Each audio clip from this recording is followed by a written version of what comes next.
Olá! Está começando o programa Inteiro Teor, uma produção do Tribunal Regional Federal da Primeira Região. Jardineiro, paisagista, engenheiro agrônomo. É a complexidade do serviço que define se é preciso ou não formação técnica adequada para executá-lo. No programa de hoje você vai ver que o TRF validou um edital que dispensa profissionais com formação específica para prestar serviços de jardinagem em um ministério. E no estúdio, o advogado Eduardo Fonseca vai explicar por que as licitações precisam ser minuciosamente preparadas para evitar questionamentos na Justiça. Acompanhe agora no Inteiro Teor. Jardineiro, paisagista, engenheiro agrônomo. Profissões que lidam com plantas, terra, natureza. Nossa reportagem foi ao Jardim Botânico de Brasília para mostrar a rotina dos jardineiros de lá e explicar por que a Justiça teve que debater se há ou não necessidade de formação técnica específica para lidar com serviços que estes profissionais sempre fizeram. Acompanhe.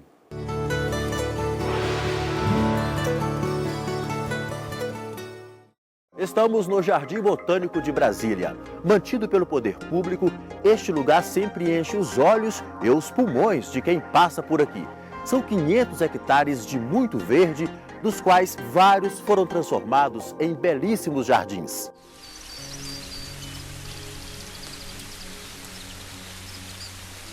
Para ficarem bonitos assim, esses canteiros passam pelas mãos de profissionais como Victor Chagas. Gestão ambiental, mas a grande verdade é que o grande professor mesmo foi o Jardim Botânico. Hoje, a grande maioria das coisas que eu sei em relação à planta, enfim, veio do Jardim Botânico mesmo. Mas será que todos os projetos de jardinagem podem ser tocados somente por jardineiros sem formação superior? Essa discussão foi parar na Justiça depois que uma empresa do ramo de serviços, que participou de uma licitação aberta pelo Ministério da Saúde para selecionar os profissionais responsáveis pela manutenção nos jardins de um dos prédios do órgão em Brasília, questionou o fato de o edital não ter previsto a presença de engenheiros agrônomos. Para a empresa, serviços como poda, irrigação e adubação só poderiam ser exercidos por profissionais com inscrição no Conselho Regional de Engenharia Agrônoma. A empresa tentou anular o pregão, mas não conseguiu. Para o Tribunal Regional Federal da Primeira Região, a maior parte dos serviços de jardinagem não são complexos a ponto de exigir a presença de um profissional técnico. Segundo o relator do caso, desembargador federal Girair Arame Guerian, mesmo que outros editais para a contratação de serviços de jardinagem exijam a presença de agrônomos, cada caso deve ser analisado em separado. Desta forma, dependendo do tamanho do projeto, a administração pública poderá incluir ou não nos editais a exigência de técnico para supervisionar a manutenção de jardins. Se for um projeto de média proporção, os serviços podem sim ser conduzidos por quem não tem diploma, como o jardineiro Marcos Andrade. É mais importante você ter o conhecimento como você vai trabalhando no dia a dia. Você faz o aprendizado melhor do que no curso, porque você aprende fazendo o serviço, né? Acho que é mais interessante você fazer mesmo do que o curso. Marcos foi um dos que ajudaram o Jardim Botânico de Brasília a alcançar a categoria de um dos mais bonitos do Brasil. Uma prova que seu trabalho rendeu frutos, como comprova um dos diretores do lugar. Para chegar nessa categoria, ele precisa se adequar a alguns quesitos, né? E dentre eles são produção científica, publicação científica, qualidade dos espaços e coleções. Então, para isso, a gente conta com jardineiros para justamente manter esses jardins com essa exuberância, com essa beleza toda. Mas há uma situação envolvendo a contratação de empresas e profissionais de jardinagem, na qual é necessária a presença de técnicos. É quando os serviços que forem prestados necessitarem de projetos grandiosos de irrigação. Os agrônomos também podem ajudar a formatar os jardins, gramados e áreas verdes. Os jardineiros são fundamentais, mas precisa ter aquele profissional que tenha conhecimento de manejo de produtos químicos, conhecimento de botânica, de plantas, para que coloque plantas que não tenham problema de toxicidez. Esse profissional é o engenheiro agrônomo que atua nos jardins. A dispensa de diploma ou cursos mais sofisticados para jardineiro não exclui o trabalho de outra turma especializada em deixar os ambientes ainda mais bonitos, os paisagistas.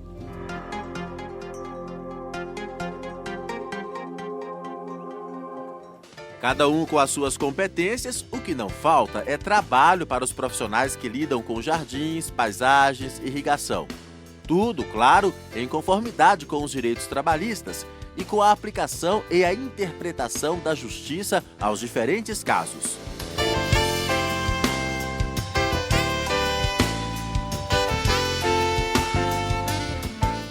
Esse tipo de debate que envolve conselhos profissionais e licitações públicas são frequentes na Justiça Federal. Assunto para o próximo bloco.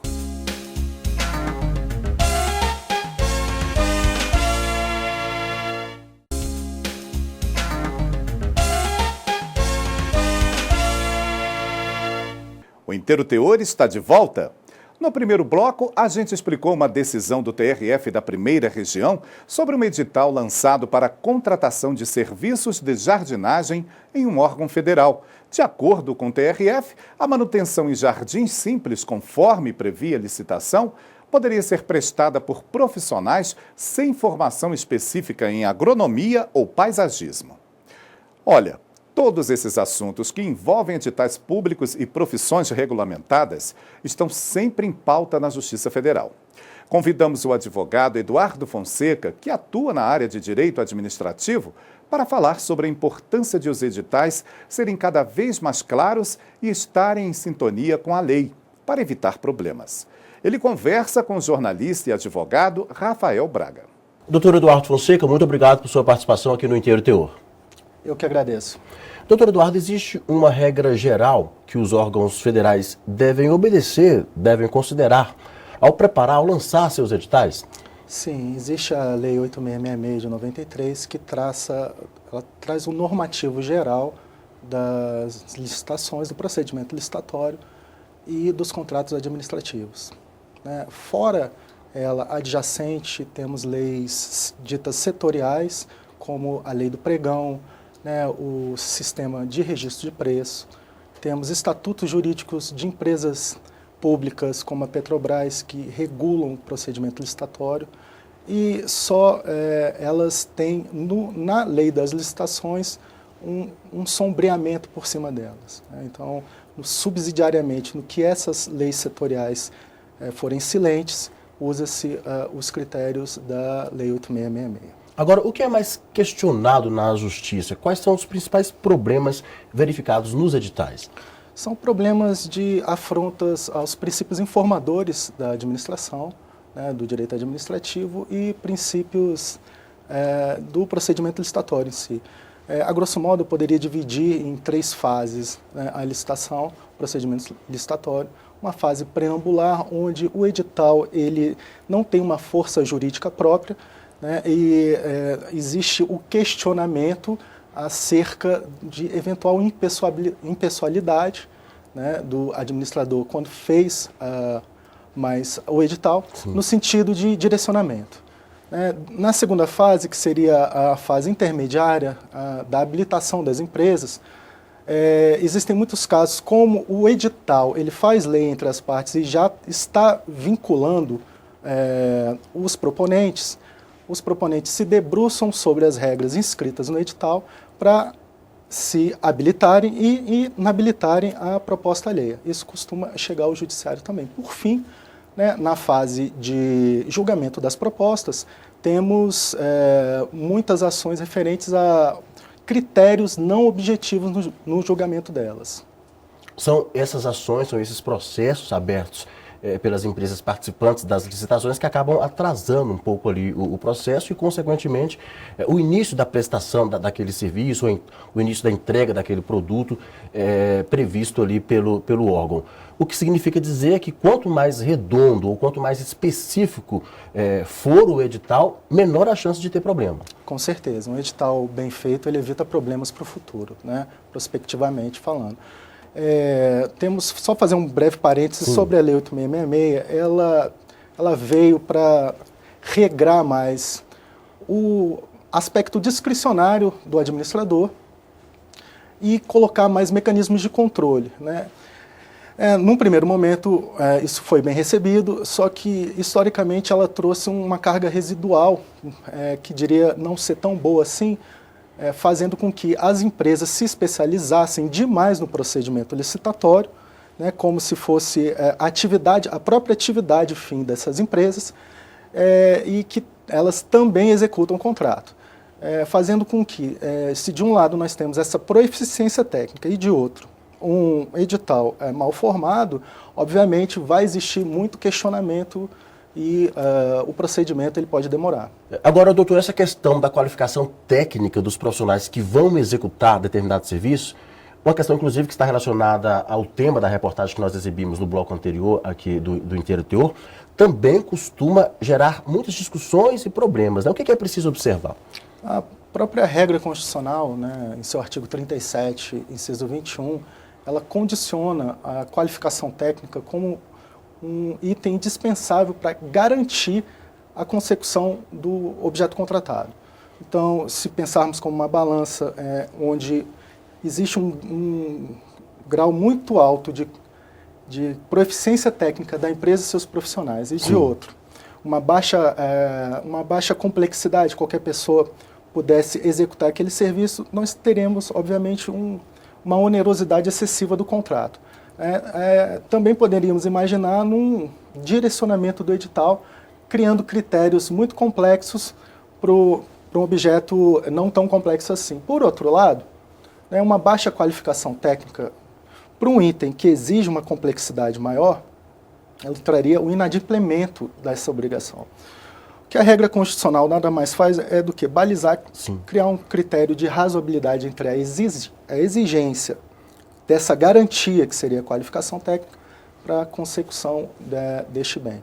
No caso que nós mostramos, relacionado aos serviços de jardinagem contratados por um órgão do Ministério da Saúde em Brasília, a Justiça entendeu tratarem-se de serviços de menor complexidade e exatamente por isso não se exigiria ou não seria necessária ali a presença de um profissional técnico formado, por exemplo, um engenheiro agrônomo ou um paisagista. Mas isso porque tratavam-se de serviços de menor complexidade que poderiam ser executados perfeitamente por jardineiros sem formação específica. Agora, o contrário disso também precisa ser observado, precisa ser considerado. Alguns serviços exatamente exigem a qualificação técnica realmente, né? Sim, com certeza, né? Podemos, assim, no campo hipotético, imaginar aqui em Brasília nós temos muitos bens tombados pelo patrimônio histórico cultural da humanidade. Então, nós temos de um lado, por exemplo, um jardim, né, usando o próprio escopo, serviço de jardinagem, um jardim que necessite de uma complexidade técnica porque ele é um bem gravado. Então, exige-se, é razoável que se exija